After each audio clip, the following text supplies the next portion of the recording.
જોઈ રહ્યા છો KP news channel. Editor in chief Rafiq શેખની સાથે. નાબાલિગ બાળકીનું અપહરણ કરી શારીરિક સંબંધ બાંધી ગુનો કરનાર ઇસમ વિરુદ્ધ કાયદેસરની કાર્યવાહી કરતી પાલ પોલીસ ટીમ પાલ પોલીસ સ્ટેશનના પોલીસ ઇન્સ્પેક્ટર શ્રી S.A. શાહનાઓના સીધા માર્ગદર્શન હેઠળ પાલ પોલીસ સ્ટેશનના સર્વેલન્સ ઇન્ચાર્જ ASI મગનભાઈ કુલસિંહ નાઓએ પાલ પોલીસ સ્ટેશન ગુનો રજિસ્ટર્ડ નંબર 2026 ભારતીય ન્યાય સંહિતા 2023ની કલમ 137(2) મુજબના ગુનાના કામે ભોગ બનનારને શોધી કાઢવા સારું અલગ અલગ ટીમો બનાવેલ અને તે દરમિયાન LR વિશાલભાઈ અજીતભાઈ નાઓને પોતાના અંગત અને વિશ્વાસુ બાતમીદાર મારફતે બાતમી હકીકત મળેલ કે આ કામે ભોગ બનનાર તથા તેનું અપહરણ કરનાર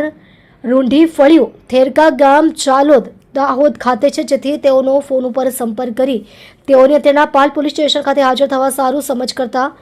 તહોમતદાર આ કામના ભોગ બનનારને લઈ રાત્રે પાલ પોલીસ સ્ટેશન ખાતે હાજર થયેલ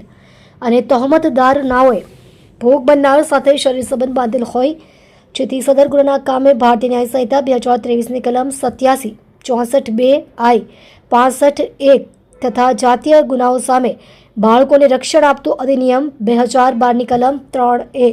4(2), 5L, 7, 8 મુજબ કલમનો ઉમેરો કરવા તજવીજ કરી આરોપી દિલશાન મજુભાઈ ડોડિયાર ઉંમર વર્ષ 18 વર્ષ 6 મહિના રહે સતેરિયા એપાર્ટમેન્ટની સામે ખુલ્લા પ્લોટમાં ભાઠા ગામ મૂળ રહે ઢૂંઢી ફળિયું થેરકા ગામ તાલુકો ઝાલોદ દાહોદ વિરુદ્ધ કાયદેસરની કાર્યવાહી કરેલ છે.